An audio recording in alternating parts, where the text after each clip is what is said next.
Good after student. मैं doctor Gaurav Sharma, सहायक प्राध्यापक वाणिज्य, शासकीय चंदूलाल चंद्राकर कला एवं विज्ञान महाविद्यालय पाटन की ओर से आप सभी का हार्दिक स्वागत करता हूं। इसके पूर्व में मेरे द्वारा शासन के निर्देशानुसार बजट एवं बजटरी कंट्रोल यूनिट के अंतर्गत फ्लेक्सिबल बजट और बजट से संबंधित विभिन्न विषयों पर यूट्यूब के माध्यम से एवं पीडीएफ माध्यम से विभिन्न प्रकार के आपके पाठ्य सामग्री से संबंधित जो भी महत्वपूर्ण विषय के नोट्स हैं एवं वीडियो हैं वो मेरे द्वारा आपको अपलोड किए जा चुके हैं। इस लेक्चर के माध्यम से मैं आपको आपके एग्जामिनेशन पॉइंट ऑफ व्यू से बजट एवं बजटरी कंट्रोल तथा जो फ्लेक्सिबल बजट से संबंधित जो क्वेश्चंस आपके एग्जामिनेशन में पूछे जाते हैं उसके संबंध में एक महत्वपूर्ण व्याख्यान देने के लिए उपस्थित हुआ हूं।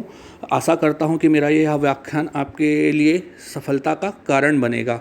सर्वप्रथम स्टूडेंट्स, अगर हम बात करें कि फ्लेक्सिबल बजट के लिए जो मेरे द्वारा इसके पूर्व में आपको वीडियो के माध्यम से प्रैक्टिकल समझाया गया है, तो फ्लेक्सिबल बजट से रिलेटेड क्वेश्चंस जब हम प्रिपरेशन करते हैं या जब हम तैयार करते हैं तो उस प्रिपरेशन या उसको तैयार करते समय किन किन महत्वपूर्ण बातों का हमको ध्यान रखना पड़ता है, इस बात पर ये जो मेरा लेक्चर है वो आधारित है। सर्वप्रथम जब हम फ्लेक्सिबल बजट से रिलेटेड क्वेश्चंस करते हैं तो सर्वप्रथम हमको क्वेश्चंस को ध्यानपूर्वक देखना पड़ता है। जब हम क्वेश्चंस को प्रॉपरली रीड आउट कर लेते हैं तो क्वेश्चंस को रीड आउट करने के बाद हमको उस क्वेश्चंस में सबसे पहले देखना पड़ेगा कि वो जो आपका क्वेश्चन है वो किस पे बेस्ड है, अर्थात वो एक्टिविटी लेवल के कौन से पैमाने पे बेस्ड है। वो 50% पे है, 60% पे है, 70% में है। अगर वो परसेंटेज टर्मिनोलॉजी पे बेस्ड नहीं है तो फर्दर हमको देखना पड़ेगा कि कितने यूनिट्स पे बेस्ड है, अर्थात जो उस ऑर्गेनाइजेशन की अकॉर्डिंग टू क्वेश्चन जो टोटल कैपेसिटी लेवल है उस कैपेसिटी लेवल पे कितने परसेंटेज प्रोडक्शन पे बेस्ड है। जैसे कि अगर मैं ये कहूँ कि आपके प्रश्न में दिया हुआ है कि एक फर्म का टोटल कैपेसिटी 10,000 यूनिट्स मैन्युफैक्चरिंग का है और आपके क्वेश्चन में दिया हुआ है कि जो रेलिवेंट डेटा है वो 5,000 यूनिट्स के हैं, तो सबसे पहले हमको ये देखना पड़ेगा कि वो जो हमारा डेटा है वो 5,000 यूनिट्स के लिए या 50% प्रोडक्शन लेवल के लिए है। जब हम इस बात से आगे आ जाते हैं और हम क्वेश्चंस को पढ़ते हैं तो हमको क्वेश्चंस को दो स्थितियों में पढ़ना है। पहला, जो उस क्वेश्चन से संबंधित हमारे पास रेलेवेंट डेटा है और उस डेटा के बाद जो हमको फर्दर इन्फॉर्मेशन दिया हुआ है। फर्दर इन्फॉर्मेशन दिया हुआ है इसका मतलब कि क्या वेरिएबल कॉस्ट होगा, क्या फिक्स्ड कॉस्ट होगा, क्या सेमी वेरिएबल कॉस्ट होगा। इन तीनों कॉस्टों में according to level of production क्या घटेगा, क्या बढ़ेगा, कितनी कमी होगी, कितनी वृद्धि होगी, सेलिंग प्राइस में कुछ इंक्रीज़ होगा, कुछ डिक्रीज़ होगा, प्रोडक्शन के स्केल में कुछ इंक्रीज़ होगा, कुछ डिक्रीज़ होगा। इन सारी बातों को डिसाइड करने के बाद हमारे मन में वर्किंग नोट्स में सबसे पहले ये आना चाहिए कि हमको उस क्वेश्चन में आइडेंटिफिकेशन करना है कि ये जो कॉस्ट दिया हुआ है वो दिया हुआ कॉस्ट किस कैटेगरी का है। वो फिक्स्ड कॉस्ट की कैटेगरी का है, वो वेरिएबल कॉस्ट की कैटेगरी का है कि वो सेमी वेरिएबल कॉस्ट की कैटेगरी का है। तो आप कैसे इसको आइडेंटिफाइड करेंगे? या तो ये आपके क्वेश्चन में सीधे सीधे दे देगा कि this items are fixed cost, this items are variable cost और this items are semi variable cost. अगर ऐसा नहीं देता तो हमको देखना है कि अगर दो लेवल ऑफ प्रोडक्शन कैपेसिटी या दो प्रोडक्शन लेवल दिए हुए हैं और जो कॉस्ट अपने आप में दोनों ही प्रोडक्शन लेवल पे रिमेन कांस्टेंट है वो फिक्स्ड कॉस्ट होगा। फिर हमको सेकंड में चेक करना है कि जो according to production level, according to activity of production जो इंक्रीज़ होता है और जो डिक्रीज़ होता है उसके हिसाब से हमको आइडेंटिफाइड करना है कि अगर वो प्रोडक्शन के रेलेवेंट प्रोपोर्शन पे, रेलेवेंट लेवल पे इंक्रीज़ होता है और डिक्रीज़ होता है तो वो हमारा वेरिएबल कॉस्ट है। फिर उसके बाद हम जब नेक्स्ट थर्ड में आते हैं सेमी वेरिएबल में, तो हमको देखना है या तो वो आपका क्वेश्चन बोल देगा कि इंस्पेक्शन 80% वेरिएबल, तो आपको ये कैलकुलेट करना है कि 80% अगर वेरिएबल है तो 20% फिक्स्ड होगा, अर्थात हमको उसका फिक्स्ड और वेरिएबल दोनों ही कंपोनेंट का एनालिसिस करना है।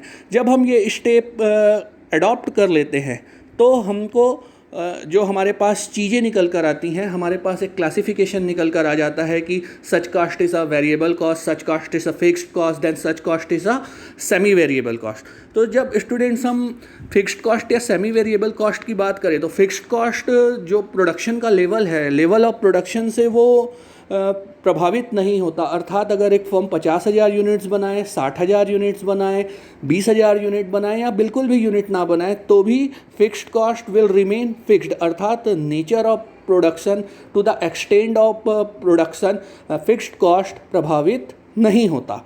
अब जब हम वेरिएबल कॉस्ट की बात करते हैं तो वेरिएबल कॉस्ट का मतलब ही होता है cost which is very from production level. अर्थात जैसे जैसे आप प्रोडक्शन को इंक्रीज़ करेंगे और डिक्रीज़ करेंगे वैसे वैसे वेरिएबल कॉस्ट भी इंक्रीज़ और डिक्रीज़ होता है। तीसरा जो महत्वपूर्ण आपके पास फैक्टर आता है उसमें हमको देखना पड़ता है कि सेमी वेरिएबल कॉस्ट क्या है। तो सेमी वेरिएबल कॉस्ट में हमको सबसे पहले लेना है कि इस सेमी वेरिएबल कॉस्ट का फिक्स्ड कंपोनेंट कितना है, इस सेमी वेरिएबल कॉस्ट का वेरिएबल कंपोनेंट कितना है। तो जब आप इस फिक्स्ड कंटेंट और वेरिएबल कंटेंट का एनालिसिस करेंगे तो ये एनालिसिस या वर्किंग नोट्स में जब आप इसको अडॉप्ट करेंगे तो इसके लिए आपको 3 महत्वपूर्ण चीज़ों को ध्यान में रखना पड़ेगा। सबसे पहले आपको ये देखना पड़ेगा कि वो जो सेमी वेरिएबल कॉस्ट दिया हुआ है उसमें जो फिक्स्ड पोर्शन है वो फिक्स्ड रहेगा, चेंजेस होगा वेरिएबल पोर्शन पे। जैसे कि अगर आपको ये बोलता है कि 30% 50% प्रोडक्शन कैपेसिटी पे 50,000 है और 70% प्रोडक्शन कैपेसिटी पे 10% की इंक्रीज़ होती है, तो उसके हिसाब से हमको 10% इंक्रीज़ करना है। फिर हमारे क्वेश्चन में अगर ये बोलता है कि 70% टू 90% 5% का इंक्रीज़ होता है तो 10% पहले का और 5% 15% का जो इंक्रीज़ है 15% इंक्रीज़ है वो हमको आगे लेकर जाना है।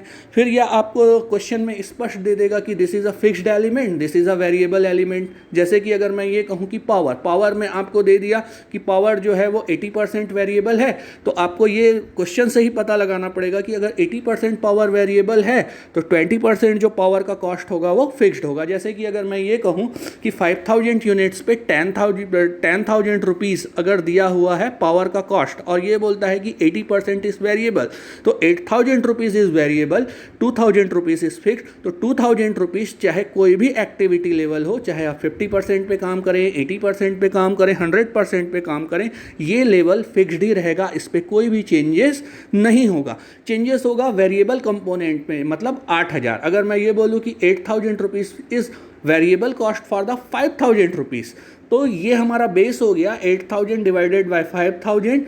तो जो भी हमारा निकल कर आता है 8,000 divided by 5,000 which means 1.6 rupees per unit.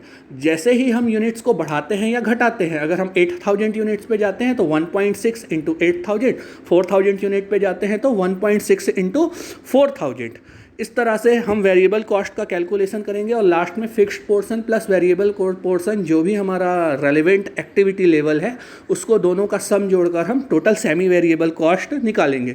तीसरा सम आपके जो एग्जामिनेशन पॉइंट ऑफ व्यू से जो आता है वो है कि आपको 2 डिफरेंट लेवल ऑफ एक्टिविटी दे देगा या 2 different level of activity percentage दे देगा। जैसे कि एक प्लांट की कैपेसिटी 5,000 है, आपके क्वेश्चन में रहेगा 3,000 के लिए इतना, 4,000 के लिए इतना। तो ऐसी स्थिति में आपको ये देखना पड़ेगा कि 4,000 यूनिट्स और 3,000 यूनिट्स दोनों के बीच का जो डेविएशन है 1,000 यूनिट्स, इन दोनों के बीच के कॉस्ट में कितना अंतर है। और ऐसी स्थिति में आपको सेमी वेरिएबल कॉस्ट की गणना के लिए किसी ना किसी एक एक्टिविटी लेवल को बेस लेना पड़ेगा। चाहे आप वो 5,000 यूनिट का एक्टिविटी लेवल बेस ले लीजिए, चाहे आप 3,000 यूनिट का एक्टिविटी लेवल बेस ले लीजिए। जब आप एक्टिविटी लेवल को बेस ले लेते हैं तो after taking base and activity level आप देखेंगे कि वो दोनों का अमाउंट डिफरेंस कितना है। अगर अमाउंट का difference is equal to base level तो वो पूरा कॉस्ट वेरिएबल है। If amount of difference between 2 production level is not equal to base level then per unit cost into relevant level जो भी आपने बेस लिया है वो अमाउंट जो आता है और टोटल अमाउंट में से वेरिएबल कॉस्ट घटाने के बाद जो पोर्शन बच जाता है वो पोर्शन कहलाएगा फिक्स्ड कॉस्ट। जैसे कि अगर मैं ये बोलूं कि इंस्पेक्शन 5,000 यूनिट्स के लिए 2,000 रुपया है, 3,000 यूनिट्स के लिए मान लो 1,500 रुपये है, तो दोनों का अंतर कितना आया 500।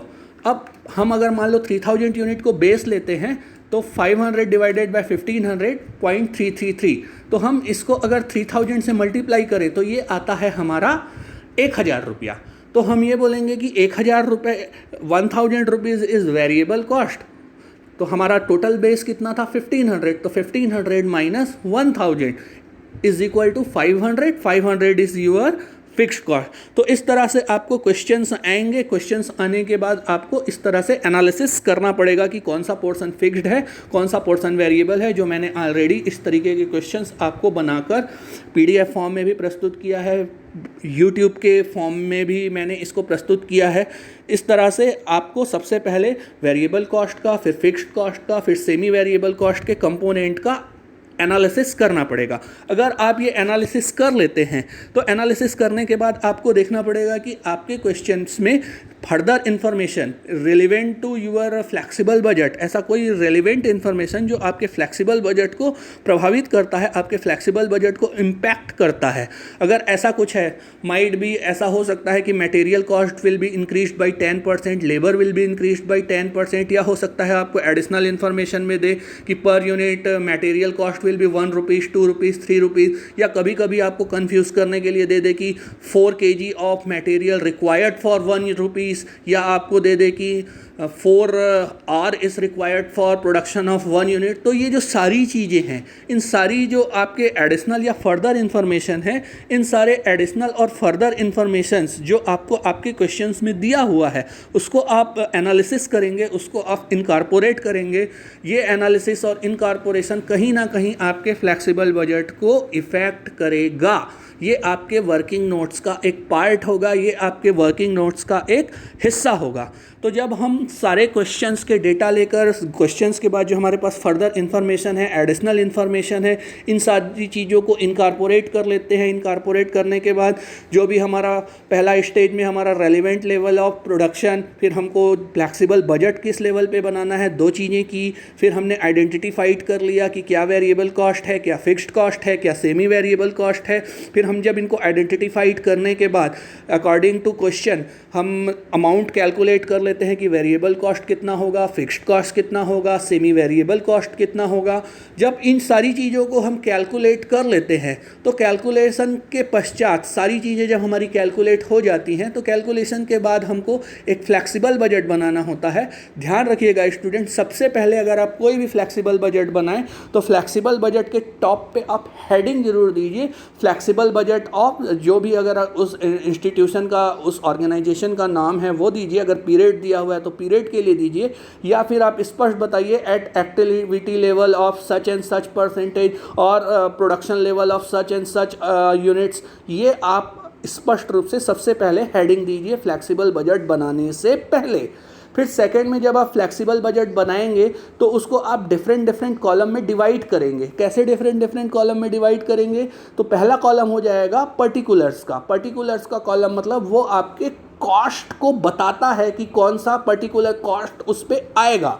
सेकंड में आप relevant level of activity, relevant level of activities अगर आपको बोलता है कि 5000 के लिए बनाना है, 8000 के लिए बनाना है, 9000 यूनिट्स के लिए बनाना है, तो आप एक कॉलम में लिखेंगे 5000 यूनिट, दूसरे में लिखेंगे 8000 यूनिट्स और तीसरे में लिखेंगे 9000 यूनिट्स। जब आप ये कर लेंगे तो आप ABC 3 सेक्शन में इस बजट को डिवाइड करेंगे प्राइमा फेसी। तो ए सेक्शन होगा आपका वेरिएबल कॉस्ट जो आपने अपने वर्किंग नोट से कैलकुलेट किया है। फिर अलग अलग एक्टिविटी लेवल पर आप उस वेरिएबल कॉस्ट को कैलकुलेट करेंगे। फिर आप बी सेक्शन लेंगे जो होगा आपका फिक्स्ड कॉस्ट। फिक्स्ड कॉस्ट को आप अलग अलग एक्टिविटी लेवल पे कैलकुलेट करेंगे। ध्यान रखिएगा कि फिक्स्ड कॉस्ट हर एक एक्टिविटी लेवल पर फिक्स्ड बना रहेगा, अनलेस अदरवाइज ऐसा कोई भी इंफॉर्मेशन आपके क्वेश्चन में ना हो कि fixed cost will be affected by such and such % after increasing और रिड्यूसिंग प्रोडक्शन लेवल।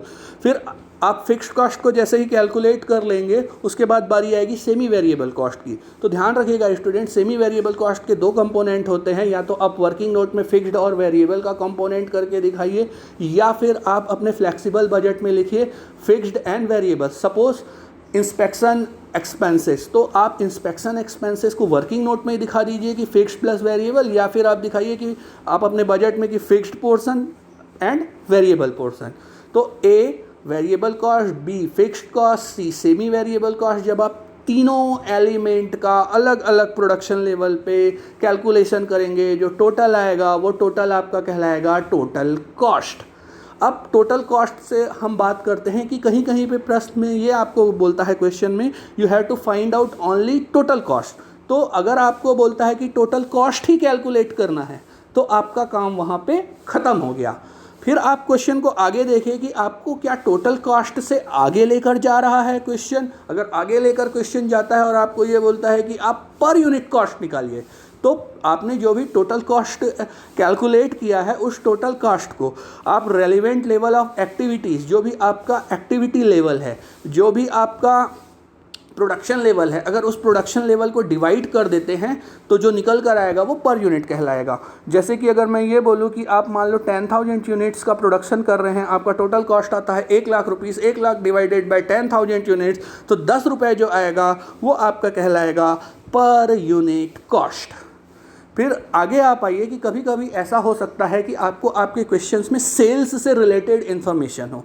सेल्स से रिलेटेड इन्फॉर्मेशन दो तरीके से हो सकता है, या आपको सीधे सीधे क्वेश्चन में दे दे कि such and such activities are based on sales level of such and such. जैसे आपको बोले कि 70% पे सेल्स अमाउंट 10 लाख है, 80% पे 15 लाख है, 90% पे 17 लाख है, तो ये जो भी आपको दे दे, अगर फर्दर इन्फॉर्मेशन सेल्स से रिलेटेड या सेलिंग प्राइस से रिलेटेड नहीं है तो आपको जो भी क्वेश्चंस में सेलिंग अमाउंट दिया हुआ है, सेल्स वैल्यू दिया हुआ है, वो सेल्स वैल्यू आपको इनकॉर्पोरेट करना है।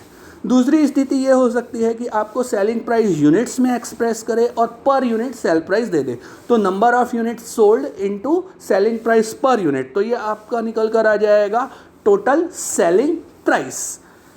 फिर से सेलिंग प्राइस दो तरीके से, पहला तरीका या तो आपको क्वेश्चन में पूरा पूरा सेलिंग प्राइस दे दिया है, सेलिंग प्राइस नहीं दिया हुआ है तो आपको सीधा सीधा बोलता है number of unit sold into selling price per unit, जो भी अमाउंट टोटल आता है वो कहलाएगा टोटल सेलिंग प्राइस। अब तीसरी स्थिति में आपके पास ये स्थिति आ सकती है कि सेलिंग प्राइस से रिलेटेड कुछ एडिशनल इन्फॉर्मेशन, रिलेटेड कुछ एडिशनल एलिमेंट्स आपके पास हों। अब ये एलिमेंट्स दो तरीके से हो सकते हैं, या तो ये टोटल या इंटायर सेलिंग प्राइस पे हो या पर यूनिट सेलिंग प्राइस पे हो। जैसे आपको क्वेश्चन में बोले कि 50% अमाउंट के लिए सेलिंग प्राइस है 5 लाख रुपीज़, फिर आपको बोलता है कि जैसे जैसे प्रोडक्शन 10% बढ़ता है, सेलिंग प्राइस में भी 5% वृद्धि होती है। Selling price will increase by 5% due to increase in production level of 10%। तो ऐसी स्थिति में जैसे जैसे आप प्रोडक्शन को 10% बढ़ाते जाएंगे, उसी प्रोपोर्शन में आपको सेलिंग अमाउंट भी इंक्रीज करना पड़ेगा। फिर कभी कभी एक ऐसा भी इंफॉर्मेशन आपके क्वेश्चन में होता है कि आपको टोटल सेलिंग अमाउंट पे ना देके सेलिंग प्राइस पे बोल दे।